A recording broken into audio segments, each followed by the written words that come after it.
வணக்கம். ரொம்ப நாள் ஆச்சு இந்த ப்ளூ ஹூடியை போட்டு. நான் ரொம்ப கான்ஷியஸாகவே போடுறதில்ல. எப்போ பார்த்தாலும் நம்ம நீங்கள் ஒரு மாதிரி பிராண்ட் ஆகிடுச்சு இல்லையா? படத்தை ரோஸ்ட் பண்ணுறதுக்குன்னா இந்த மாதிரி ஹூடி போட்டு தான் ரோஸ்ட் பண்ணுவோன்ற மாதிரி நானும் இனிஷியலாக கொஞ்சம் ஃபாலோ பண்ணிட்டேன். அதுக்கப்புறம் கொஞ்சம் பாயிண்ட்லெஸ்ஸாக இருந்தது. ஒருவேளை இந்த சட்டை கிழிஞ்சு போச்சுன்னா நம்ம என்ன பண்ணுறது? இதே மாதிரி நம்ம தேடி பிடிக்கணும். அது ஒரு தனியாக ஒரு ப்ரெஷராக எடுத்துக்கணும். ஆனால் மேபி அதை நம்ம தம்ப்நெயில்ல மட்டும் ஹைலைட் பண்ணிட்டு உள்ளே நம்ம எப்பயும் போடுற மாதிரி அந்த வாரத்துக்கு என்ன ட்ரெஸ்ஸை போடுறோமோ அப்படியே ஃபாலோ பண்ணிட்டு போவோங்கிறதுனால. ஆனால் இந்த அனகோண்டா ஒரு ஸ்பெஷல். ஏன்னா ஆக்சுவலாக ட்ரெய்லர் பார்க்கும்போது ரொம்ப எக்ஸைட்டிங்காக இருந்தது. பால் ரெட் அப்புறம் ஜாக் பிளாக்லாம் திரும்பி அதுவும் அந்த கான்செப்டே ரொம்ப புதுசாக இருந்தது. பரவாயில்ல, ரீபூட்டுன்றதை சாதாரணமாக பண்ணாமல் ரீபூட்டாக பண்ணுறாங்க. அதாவது ரீபூட் பண்ணுறான்ற ஒரு குரூப் போகிறாங்க. ஒரு மெட்டா படம் அப்படிங்கிற மாதிரி இருந்தது. அந்த கான்செப்ட் நல்லா இருந்து அந்த காமெடியாக வேறு ட்ரீட் பண்ணியிருந்தாங்க. அனகோண்டா ஒரிஜினல் சீரிஸ் படம் நீங்கள் பார்த்துருப்பீங்க. ஜெனிஃபர் லோபஸ் நடிச்சது. அது ஒரு ப்ராப்பரான ஒரு இந்த என்ன சொல்ல க்ரீச்சர் த்ரில்லராக சம்திங் லைக் தட் அந்த மாதிரியான ஒரு ஜானர் படம். ப்ராப்பராகவே ஒரு சீரியஸான ஒரு படம் தான். இது ஃபுல் அண்ட் ஃபுல் காமெடிங்கிற மாதிரி ட்ரெய்லரை கன்வே ஆனதுனால ஒரு மாதிரி எதிர்பார்ப்பு இருந்தது எனக்கு. ஆனால் படம் பார்த்து பயங்கர கடுப்பானது தான் மிச்சம். ரொம்ப லேசியான ஒரு ரீபூட்டாக இருந்தது. ஐடியாங்கிற லெவலில் மட்டும் ஒரு விஷயத்தை புதுசாக யோசித்து வச்சுட்டு உள்ளுக்குள்ளே வச்ச மற்ற விஷயங்கள் எல்லாமே பயங்கரமான பழைய கால ஹாலிவுட் டெம்ப்ளேட்டில் இருக்க வேண்டிய விஷயங்கள் எல்லாத்தையும் எடுத்து உள்ளே வச்சுருந்தாங்க. கொஞ்சம் கடியாக தான் இருந்தது. சரி, கொஞ்சம் மனசாத்துவமே பழைய அனகோண்டாவது பார்க்கலான்னு பார்த்தா நம்ம பிரைமில் வழக்கம் போல் அதை ஸ்பெஷல் சப்ஸ்கிரிப்ஷனில் போட்டு வச்சுருக்காங்க. ஸோ நீங்கள் சோனி பிக்சர் ஸ்ட்ரீமுக்குன்னு தனியாக நீங்கள் சப்ஸ்கிரிப்ஷன் காசு கட்டினா தான் நீங்கள் அனகோண்டா பார்க்க முடியும். அதனால் சரி, அப்புறமா நான் எனக்கு எப்படி தெரியுமோ நான் அப்படி நியாயமான முறையில் நான் பார்த்துக்கிறேன் அப்படின்னு சொல்லிட்டு எடுத்து வச்சுட்டேன். ஸோ இப்போ இந்த 2025 அனகோண்டா ரீபூட் எந்த அளவுக்கு என்னை வெறுப்பேச்சு அப்படிங்கிறத நான் சொல்கிறேன்.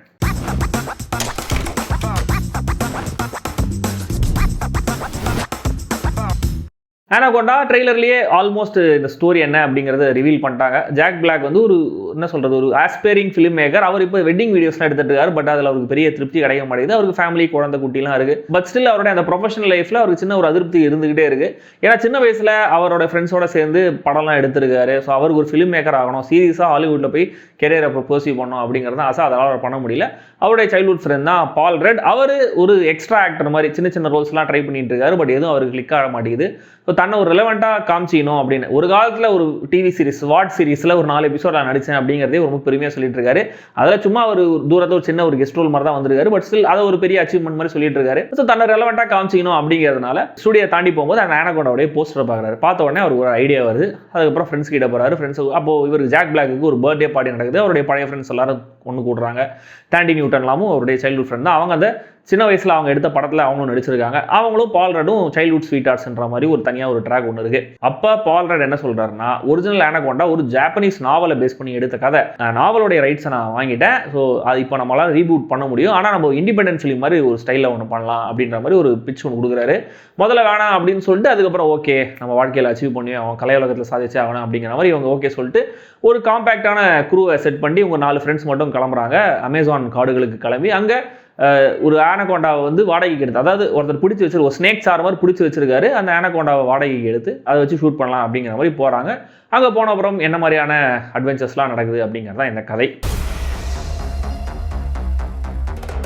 இந்த கதையே நான் எவ்வளோ நேரம் என் டீட்டெயிலாக சொன்னேன் அப்படின்னா ரிவ்யூவில் சொல்கிறதுக்கு பெருசாக எதுவும் இல்லை.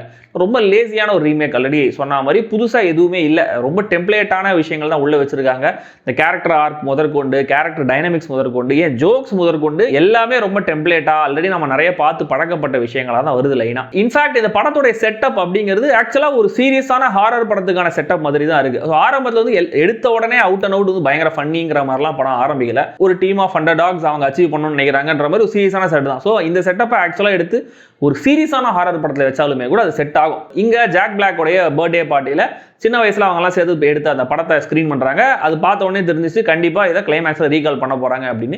அதே மாதிரி ரீகால் பண்ணாங்க. ஸோ இந்த சீரியஸான பார்ட்டை தாண்டி இந்த ஃபன் பார்ட்டுக்குள்ளே நுழையும் போது தான் படம் நம்மளை இன்னும் சீரியஸ் ஆகுது. பட் 100% ரொம்ப சொதப்பல், ரொம்ப மொக்க அப்படின்னு சொல்ல முடியாது. இந்த சில்லியான காமெடிங்கிறது, அப்சர்ட் காமெடிங்கிறத படம் முழுக்கவே வச்சிருக்காங்க. அதில் ஒரு 4-5 சிச்சுவேஷன்ஸில் ஜென்யூனாகவே அந்த காமெடி ஒர்க் ஆகுது. ஒன்று அந்த ரிவர் போட்டில் உட்காந்து இவங்க பேசிட்டு இருப்பாங்க. அந்த ஹெட் பட்டுன்னு சொல்லிட்டு நெத்தியில் எப்படி முட்டுறது அப்படிங்கிற மாதிரி ஒரு விஷயம் சொல்லிட்டு இருப்பாங்க. அது ஆளாளுக்கு ஒரு ஐடியா சொல்லுவாங்க. அது நல்ல சில்லியா நல்ல ஃபன்னா இருந்தது அந்த சீக்வன்ஸ். தென் ஸ்னேக் ஃபியூனரல் அப்படின்னு சொல்லிட்டு ஒரு இறுதி சடங்கு மாதிரி ஒன்று பண்ணுவாங்க. அந்த சீன் கொஞ்சம் நல்லா இருந்தது. அதுக்கப்புறம் பிஸ் அடிக்கிற சீன் ஒன்று இருக்கு. அது நிஜமே பயங்கர பிளாஸ்டா இருந்தது. டுவர்ட்ஸ் எண்ட் ஒரிஜினல்லேருந்து 2 கேமியோ உள்ள கொண்டு வந்திருக்காங்க. ஒன்று ஐஸ் கியூபுக்கு ப்ராப்பராக ஒரு கேரக்டர் மாதிரியே உள்ள கொண்டு வந்து சும்மா ஒரு நிமிஷம் கூட செல்ஃபியில் எடுக்கிற மாதிரி ஒரு சீன் ஒன்று வச்சிருந்தாங்க. அது கொஞ்சம் என்ஜாய் பண்ணுற மாதிரி இருந்தது. அண்ட் கடைசியில் என் கிரெடிட்ஸில் போஸ்ட் கிரெடிட்ஸில் ஜெனிஃபர் லோபஸ் இவங்ககிட்ட பேசுகிற மாதிரி ஒரு சின்ன சீன் வச்சிருந்தாங்க. அது கொஞ்சம் ஓகே, எதுவுமே இல்லாததுக்கு அது கொஞ்சம் பரவாயில்ல அப்படிங்கிற மாதிரி சொல்லலாம். அண்ட் ஒரு டிஸ்ட்ராக்ஷன் சீன் ஒன்று இருக்குது. அந்த பாம்புக்கு நம்ம டிஸ்ட்ராக்ட் பண்ணிட்டு நம்ம தப்பிச்சு போகலாம் அப்படிங்கிற மாதிரி அந்த சீன் நல்ல சீன் தான். அது ட்ரெய்லரில் ஸ்பாயில் பண்ணாமல் இருந்தால் இன்னும் கூட அந்த சீன் என்ஜாய் பண்ணிருக்க முடியும். அண்ட் இது ஜஸ்ட் ஒரு மெட்டா மூவி கிடையாது, மெட்டா மூவி. ஏன்னா மெட்டா மூவின்னு ஆரம்பிச்சு அதுக்குள்ளேயே மெட்டாவா ஹாலிவுட்டை கலாய்க்கிற மாதிரி சில விஷயங்கள்லாம் உள்ள வச்சிருக்காங்க.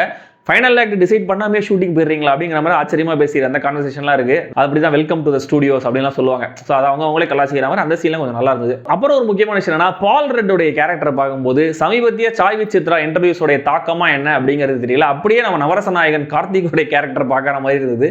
ஏன்னா அவரோட பிஹேவியர் படம் ஃபுல்லாக அப்படி தான் இருக்கும். ஸோ பால் ரெட்டை இன்று முதல் ஹாலிவுட்டின் நவரச நாயகன் கார்த்திக் என்றே நாம் அழைக்கலாம். அதுக்குன்னு அவருடைய கேரக்டரைசேஷன் செம்மையா இருந்துச்சான்னு கேட்டிங்கன்னா அதெல்லாம் கிடையாது. அதுவும் ரொம்ப சுமாராக எழுதப்பட்ட கேரக்டர். படத்தில் எந்த கேரக்டருக்கும் நம்மளால ரூட் பண்ணவே முடியாது.